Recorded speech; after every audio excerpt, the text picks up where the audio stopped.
নমস্কার বন্ধুরা, আজ চলুন বাঁকে বিহারীর গল্প শুনব।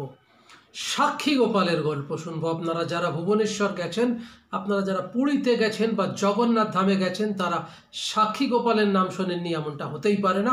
তবে বর্তমানকালে সাক্ষী গোপাল বন্ধ করে দেওয়া হয়েছে, কারণ সাক্ষী গোপালে নাকি পাণ্ডাদের নিয়ে কোনো একটা অসুবিধে হয়েছিল বলে বন্ধ করে দেওয়া হয়েছে সাক্ষী গোপালের দর্শন। এটা আমাদের দুর্ভাগ্য। সাক্ষী গোপাল আসলে কিভাবে তৈরি হলো সেই গল্পই আজকে করব। কোনো একদিন, আজ থেকে অনেক অনেক অনেক বছর আগে, ধনঞ্জয় বলে একজন ব্রাহ্মণ পুত্র জগন্নাথ মন্দিরে এসে উপস্থিত হয়েছিল। তার কেউ ছিল না সাতকুলে। সে জগন্নাথ দেবের মন্দিরেই থাকতেন আর জগন্নাথ দেবের আরাধনা করতেন এবং সেই মন্দিরের যা প্রসাদপত্র হতো সেগুলো খেয়েই দিন যাপন করতেন। একদিন একটি বণিকের দল বা বেশ কিছু মানুষ এই জগন্নাথ দর্শনে এলেন। জগন্নাথ ধাম থেকে তারা বললেন যে আমরা বৃন্দাবনে যাব, বাঁকে বিহারীর মন্দিরে যাব। তো আমাদের সঙ্গে একটি লোকের দরকার যে কিনা আমাদেরকে অনেক সাহায্য করবে, সেবা শুশ্রূষা করতে পারবে। তো এদিকে ধনঞ্জয়ের খুব ইচ্ছে ছিল যে সে বাঁকে বিহারীর মন্দিরে যাবে, অর্থাৎ বৃন্দাবনে যাবে। এইবার সে বলল, ঠিক আছে, আমি প্রস্তুত।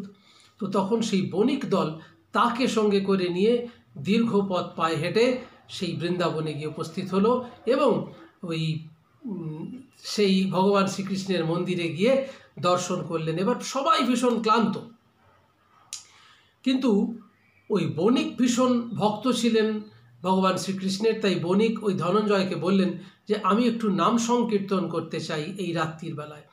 তো ধনঞ্জয় বলল, বেশ, তো আমার কোনো অসুবিধে নেই।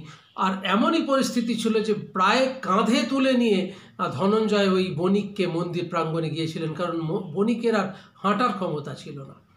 তো ধনঞ্জয়ের এই সেবা, এই ভালো ব্যবহার সব কিছু দেখে বণিক ভীষণ সন্তুষ্ট হলেন।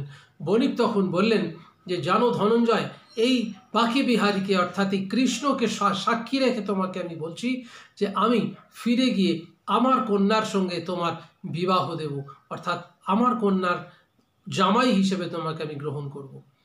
তখন ধনঞ্জয় বলল, সেটা কি করে হয় বণিক? আমি তো সাধারণ ব্রাহ্মণ পুত্র মাত্র, আমার আগে পিছে কেউ নেই, আমি শুধু মন্দিরেই থাকি। বলো, তাতে কোনো অসুবিধে নেই, তুমি খুব ভালো ছেলে। তো যাই হোক, যথারীতি তারা আবার এইভাবে মন্দির দর্শন করে ফিরে এলেন। ফিরে আসার পর সব কিছু অ্যাজ ইট ইজ চলতে থাকছে, কিন্তু বণিক আর ধনঞ্জয়ের সঙ্গে তার মেয়ের বিয়ের কথা কিছু উচ্চবাচ্যই করছে না। তখন বণিককে ধনঞ্জয় বললেন যে আচ্ছা, আপনি তো বলেছিলেন যে আপনার মেয়ের সঙ্গে বা আপনার কন্যার সঙ্গে আমার বিবাহ দেবেন, কিন্তু কোথায় গেল সেই কথা দেওয়া? তখন বণিক বললেন যে আমার বাড়ি থেকে কেউ মেনে নিচ্ছে না। তখন ধনঞ্জয় বললেন, এটা তো হবে না, আপনি তো ভগবান শ্রীকৃষ্ণকে সাক্ষী রেখে দিয়েছিলেন। তখন বণিক বললে যে ঠিক আছে, তুমি যদি এই সাক্ষী উপস্থিত করতে পারো, এখানে জগন্নাথ ধামে নিয়ে আসতে পারো এই সাক্ষীকে, তাহলে আমি মেয়েকে বিয়ে দেবো তোমার। যেমন ভাবনা তেমন কাজ। ধনঞ্জয় বৃন্দাবনে পদব্রজে গেল, গিয়ে বাঁকে বিহারীকে সব বলল যে এই ব্যাপার, তুমি চলো, সাক্ষী দেবে আমার। তখন ভগবান শ্রীকৃষ্ণ বললেন, আমি যেতে পারি, একটা শর্ত আছে। বলল, কি শর্ত বলো? বলছে, তুমি যাবে আগে আগে, আমি যাব পেছন পেছন, কিন্তু তুমি পেছন ফিরে তাকাতে পারবে না। তুমি গল্প করবে, আমি শুনবো, আর পেছন ফিরে যদি তুমি কোনোভাবে তাকাও তাহলে কিন্তু আমি সেইখানেই পাথরের মূর্তির রূপ নেব, অর্থাৎ আমি তখন পাথরের মূর্তিতে রূপান্তরিত হব। তো তখন ধনঞ্জয় বলল যে তাহলে আমি বুঝবো কি করে যে তুমি আমার সঙ্গে আসছো? তখন ভগবান শ্রীকৃষ্ণ বললেন, আমার পায়ে যে নূপুর রয়েছে, আওয়াজ তোমার কানে আসবে।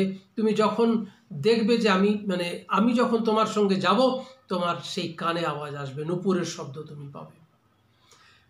বলে এবার তারা ওখান থেকে পদব্রজে আবার যাত্রা শুরু করে পুরী ভুবনেশ্বর ন্যাশনাল হাই রোডে, এখন সেখানে, যেখানে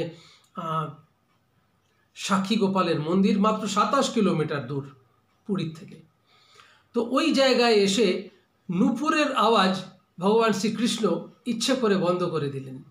আর ধনঞ্জয় ভাবলেন যে ভগবান শ্রীকৃষ্ণ বোধহয় খুব ক্লান্ত হয়ে পড়েছেন, তাই তার বোধহয় খুব সেবার প্রয়োজন।